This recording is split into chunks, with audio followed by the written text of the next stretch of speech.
প্রেম বিধাতার সব থেকে সুন্দর সৃষ্টি, কিন্তু সব সৃষ্টিকেই সামলে রাখতে হয়।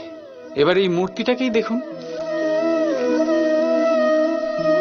যখন কারিগর এটাকে বানিয়েছিল তখন এটা খুব সুন্দর ছিল, কিন্তু তারপরে এটা ঠিকমতো যত্ন নেওয়া হয়নি। এর স্রষ্টা এর দেখাশোনার কর্তব্য ঠিক করে পালনই করেনি। আর এখন এই মূর্তি অসুন্দর লাগতে শুরু করেছে। ঠিক এইভাবেই শুধু মুখে বললেই প্রেম প্রেম হয়ে যায় না। সেটার জন্য আপনাকে আপনার কর্তব্য পালন করতে হবে। স্বদেশের রক্ষা, পরিবার পরিজনদের সুরক্ষা, সন্তানের সংস্কার, জীবন সাথীর দায়িত্ব, এই কর্তব্য যতক্ষণ না পালন করছো প্রেমের থেকে দূরে সরে যায়।